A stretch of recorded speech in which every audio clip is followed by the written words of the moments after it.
నమస్తే, welcome to our channel. నేను మిషాల్ని. YCP మాజీ ఎమ్మెల్యే వలంనేని వంశీ అరెస్ట్ అయ్యాడు. అయితే ఇది ఎందుకు అరెస్ట్ అయ్యాడు, వీటి మీద తెలుసుకునే ప్రయత్నం అయితే చేద్దాం. దీని మీద పూర్తిగా విశ్లేషించడానికి మనతో పాటు ఉన్నారు అనలిస్ట్ అశోక్ కుమార్ గారు ఉన్నారు. వారిని అడిగి కొన్ని విషయాలు మనం తెలుసుకుందాం. అశోక్ గారు నమస్కారం. నమస్తే అండి. అసలు వలంనేని వంశీ అసలు ఎందుకు అరెస్ట్ అయ్యాడు, ఆయన మీద ఎన్ని కేసులు అయితే ఉన్నాయి, దీని మీద మీ స్పందన ఏంటి? అసలు వల్లంనేని వంశీ గురించి పేరెత్తితేనే నాకైతే మొట్టమొదట వచ్చే మైండ్లో తట్టే పదం ఏదన్నా ఉండదంటే రెడ్ బుక్. గతంలో ఈ రెడ్ బుక్ అనే దానిపైన పచ్చి బూతుని డీకోడ్ చేస్తా అది ఇది అనేవాళ్ళు. ఆ రెడ్ బుక్ యొక్క పడగ ఇప్పుడు విప్పిందని అయితే చెప్పవచ్చు. అయితే ఒక సందర్భం మీకు గుర్తు చేస్తానండి.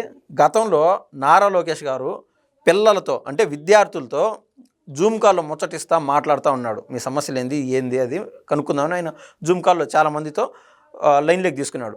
ఆ టైంలో ఒక ఫేక్ ఐడి ద్వారా చిన్నపిల్లల పేర్లతో నారా లోకేష్ గారితో జూమ్ కాల్లోకి ఎంటర్ అయిపోయినారు. ఎవరు? ఈ యొక్క వల్లంనేని వంశీ, కొడాలి నాని.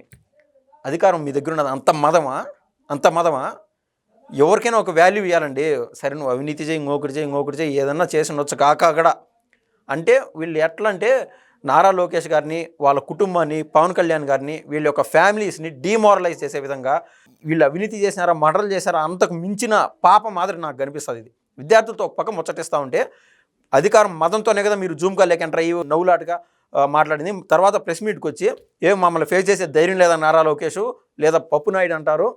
బాబు గారిని వాళ్ళ నాయన్ని ఖర్జూర్ నాయుడు ఆయన పేరు, వాళ్ళ తాత పేరు లవంగ నాయుడు, ఈ మాదిరి కావాలని వేరు పేర్లు చెప్పి అధికారం చేతల్లో ఉండదని మదంతో పేటరైపోయినారు అని మనకు తెలిసిన సందర్భాలే.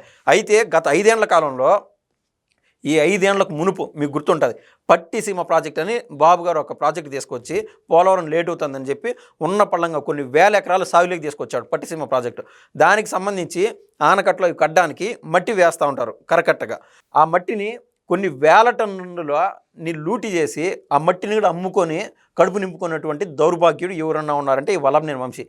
అంటే ఇప్పుడు ఆ కట్ట ఉంటుంది, ఆ కట్టను కన్నా తెంచేసి ఆ మట్టిని తీసుకెళ్ళిపోతే నీరు చిల్లాపల్ల అయిపోతాయి. ఎట్లంటే అట్లా పోతుంది. అంటే ఆ ప్రాసెస్ సరిగ్గా జరగదు. ఇదొక కేసు. అదేవిధంగా గతంలో మనం చూసాం యార్లగడ్డ వెంకట్రావు, ఇప్పుడు ప్రస్తుతం ఉన్నటువంటి గన్నవరం ఎమ్మెల్యే, ఆయనకు ఫోన్ చేసి వెంకట్రావు ఎక్కడో నీ ఇంటి బయట ఉన్నాను, నీ ఇంటికి వస్తున్నాను, ఎందుకు వస్తున్నావు అని అడిగితే నీకు సన్మానం చేసే టైం అయింది అంటే ఆ సన్మానానికి అర్థం వేరే. ఆ యాంగిల్లో ఎప్పుడు ఈ యొక్క మదంతోనే బ్రతికినటువంటి ఈ వ్యక్తి ఎవరన్నా ఉన్నారంటే వల్లంనేని వంశీమోహన్. ఇదే కోణంలో బాబు గారి యొక్క సతీమణి భువనేశ్వరమ్మ గురించి ఏమన్నాడో అందరూ విన్నారు. కన్ను మిన్ను తెలుగుంటా వ్యవహరించారు. ఈ క్రమంలో ఏం చేశారంటే అంతటుకు మించి 150 మంది నుంచి 200 మంది వ్యక్తులను తీసుకెళ్ళిపోయి గన్నవరంలోని టీడీపీ ఆఫీస్ పైన దాడికి ప్రయత్నం చేశాడు. పెట్రోల్ కిరసనాలు పోసి తగలబెట్టేశాడు. అక్కడ ఉన్నటువంటి ఈ యొక్క టీడీపీ కార్యకర్తలపైన దాడి చేశారు. 10 సంఖ్యలో మనుషులపైన దాడి చేసి హాస్పిటల్ పాలయ్యేట్టుగా చేశాడు. ఈ దాడికి పాల్పడిన వాళ్ళు 150 నుంచి 200 మంది అయితే ఆ రోజున ప్రత్యక్ష సాక్షిగా ఉన్నటువంటి ఒక దళిత వ్యక్తికి ఆడ ఉద్యోగం ఇచ్చినారు ఈ యొక్క మంగళగిరి టీడీపీ ఆఫీస్లో. అతని పేరు సత్యవర్ధన్.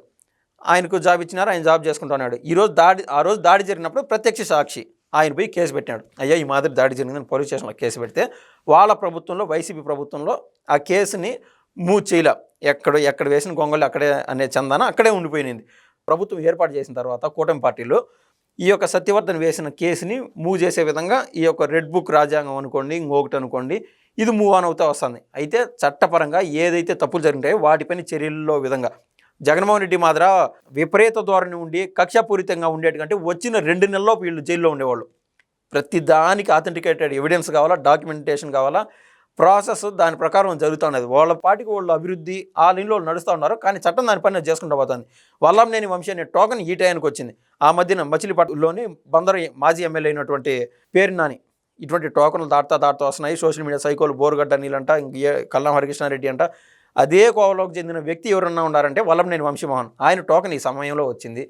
అయితే కూటమి పార్టీలు ప్రభుత్వంలో ఉన్నాయి, ఏదైనా జరగచ్చరా స్వామి అనుకొని ఆయన ముందుగానే ఆలోచన చేసి ఏం చేశాడు, ఒక కేసు దాంట్లో ఈ యొక్క గన్నవరం పార్టీ ఆఫీస్ పైన దాడి జరిగిన కేసులో అంటే అక్యూజ్డ్ నెంబర్ 72గా ఉన్నాడు. మొత్తం 88 మంది ఉన్నారు. ఆ యొక్క దాడి చేసిన కేసులో 88 పైన కేసులు ఉన్నాయి. 88 మంది పైన 172గా ఉన్నటువంటి వల్లంనేని వంశీమోహన్ పోయి ఆ సత్యవర్ధన్ అని అతన్ని కిడ్నాప్ చేసేసి టీడీపీ పార్టీ ఆఫీసులో ఉంటే కేసు కన్నా మూవ్ అయితే అంటే కేసు కన్నా విత్డ్రా చేయకుంటే నీ ఫ్యామిలీని కుక్కను చంపినట్టు చంపేస్తాం, రోడ్ల పైన తీసుకొచ్చి నరికి చంపుతాము, ఎవరు అనేది కూడా తెలియదు అని చెప్పి బెదిరించాడు. అంతటితో ఆగల. సాక్షాత్ అతన్ని తీసుకెళ్లి కోర్టు వరకు తీసుకెళ్లి కోర్టులో కూడా వాళ్ళ మనుషులు వల్లంనేని వంశీ ఆ యొక్క సత్యవర్ధన్ చుట్టూరునే తిరుగుతూ పోయి కేసు ఉపసంహరించే విధంగా కేసుని విత్డ్రా చేసుకున్నారు. గన్నవరం టీడీపీ పార్టీ ఆఫీస్ పైన దాడి జరిగిన కేసులో మొన్న 2-3 రోజులు చూసాం. సాక్షి పెద్ద కొన్ని మెయిన్ స్ట్రీమ్ మీడియా అంతా టీడీపీ ఓడిపోయింది, ఏది వల్లంనేని వంశీ పైన కేసు ఎగిరిపోయిందని చెప్పి వికటాటహాసం చేశారు, నవ్వినారు. అయితే ఈ సత్యవర్ధన్ మళ్ళీ బయటకు వచ్చి బాధపడి వాళ్ళమ్మ తిట్టిందని, ఈ మాదిరి ఎందుకు చేశారా, న్యాయం ఎప్పటికీ జరగాలరా అని వాళ్ళమ్మ చెప్తే మళ్ళీ పోయి కేసు పెట్టాడు. నన్ను ఈ మాదిరి బెదిరించి కిడ్నాప్ చేసి మాదిరి చేశారు, నా ఫ్యామిలీని చంపుతామని చెప్పి ఆయన ధైర్యంగా పోయి మళ్ళీ కేసు పెట్టాడు. చాప కింద నీరులాగా ఏపీ పోలీసు ఉన్న పళ్ళంగా విజయవాడ నుంచి నిన్న మన ప్రెస్ మీట్లో చూసాం వల్లంనేని వంశీమోహన్ని. హైదరాబాద్లో వైసీపీ వాళ్ళ దగ్గర ఫ్రెండ్షిప్ ఉండే వాళ్ళతో ఇక్కడ పెద్ద ఒక రియల్టర్ ఇంట్లో ఫుల్లుకు మందు తాగి ప్రశాంతంగా పడుకున్నాడు. అర్ధరాత్రి పోలీసు ఉన్న పళ్ళంగా పోతానే జరిగినట్టు చెప్తున్నా. అక్కడ బన్నీనో ఏదో ఆ యాంగిల్లో ఉన్నాడు.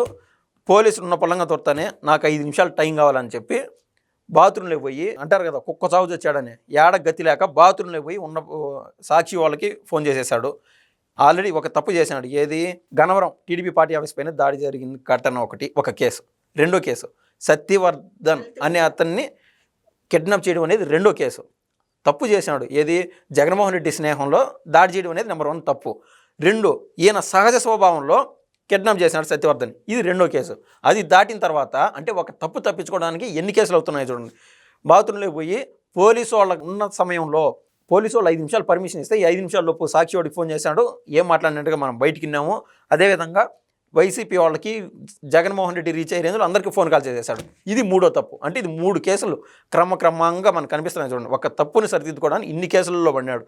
సో అతన్ని ఒక మహిళా కానిస్టేబుల్ కోపం వచ్చి ఈ మాదిరి తప్పు చేస్తున్నామంటే అరెస్ట్ కానివ్వకుండా ఆయన పారిపోవడానికి ప్రయత్నం చేశాడు. ఆ సమయంలో లాక్కొచ్చి పోలీస్ జీప్లో వేసుకొచ్చి ప్రస్తుతానికి విజయవాడకి తీసుకెళ్తా ఉన్నారు పోలీసులు.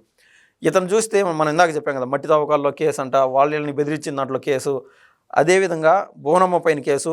ఇటువంటి వాడికి శిక్ష ఖచ్చితంగా పడాలని చెప్పి టీడీపీ కార్యకర్తల్లో కడుపు మంటతో ఉన్నారు. ఒక పక్క బాబు గారు 6 లక్షల కోట్ల పెట్టుబడితో 4,50,000 మందికి ఉద్యోగాలు కల్పన విధంగా అభివృద్ధిలో ఒక పక్క దూసుకుపోతూ ఉంటే, ఇది ఏమాత్రం అభివృద్ధి అనేది టీడీపీ కార్యకర్తల్లో తృప్తిని కలిగించట్లా.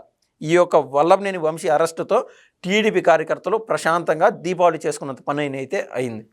అయితే ఇప్పుడు వల్లంనేని అరెస్ట్ అయ్యింది కదా, వైసీపీ వాళ్ళు ఇప్పుడు కార్యకర్తలందరూ రంగంలోకి దిగేరని వార్తలు కూడా వస్తున్నాయి. ఇది ఎంతవరకు వస్తుంది? ఏమవుతుంది దిగితే ఏమవుతుంది? ఇప్పుడు జగన్మోహన్ రెడ్డి ఊరుకోడు కదా. అంటే ఊరుకోక ఏం చేస్తాడు? అంత సీన్ ఉంది, అంత ధైర్యం ఉంది, అంత దమ్ము ఉండదంటవా? జగన్మోహన్ రెడ్డి ఊరుకోక ఏం చేస్తాడు? అసలు దొంగ అన్నట్లు కంట నుంచి అయితే ఏ మీడియా కూడా చూడాల. ఇప్పుడు నేను లైవ్ ఓపెన్ చేసి చూసాను అక్కడ అక్రమ అరెస్టు, సాక్షిలో చూస్తా ఉన్నాను. అక్రమ అరెస్ట్ ఏంద్రా నాయన? ఆడ క్లియర్గా చట్టంలో ఉండే కొన్ని సెక్షన్స్ చెప్తాను, 1 నిమిషం ఉండే. బిఎన్ఎస్ సెక్షన్స్ మన భారతదేశంలో అత్యంత కఠినమైన చట్టాల్లో బిఎన్ఎస్ సెక్షన్ మెయిన్ అండి. దానికి సంబంధించి 140 సబ్ సెక్షన్ 1, అదేవిధంగా section 308, 351 sub section 3, red with 3 sub section 5 ఈ కేసులన్నీ ఆయన పైన నమోదైనాయి. ముఖ్యంగా ఒకని బెదిరించిన కేసు అంటే చంపినంత పని, అది 7 ఏళ్ల జైలు శిక్ష. అంటే ప్రతి కేసుకి ఒక లాజిక్ ఉంటుంది. కాకుంటే ఇప్పటికీ మనం బాధపడాల్సిన విషయం ఏదన్నా ఉన్నదంటే, మొన్న అనంతబాబు ఒక వ్యక్తిని చంపి జైలు పోయినాడు. వచ్చినప్పుడు పూలమాల వేసి మళ్ళీ తీసుకొచ్చేసారు. మళ్ళీ నందిగం సురేష్ చేసిన అరాచకాలు అన్నీ కాదు, ఆయన కూడా జైలు జీతం కొద్ది రోజులు అనుభవించి కేసులు ఏమో నడుస్తూనే ఉంటాయి. ప్రస్తుతం బెయిల్లో బయటకు వచ్చినారు. అదే కోలో ఈ వల్లంనేని వంశీ నేను ఏదైతే సెక్షన్స్ చెప్పారో ఆ సెక్షన్స్ కింద అరెస్ట్ అయినాడు. ఖచ్చితంగా శిక్షార్హుడు. నెక్స్ట్ కోట కొడాలి నానిది అని నేను ఖచ్చితంగా చెప్పగలను. ఓకే, థ్యాంక్ యూ, ధన్యవాదాలు.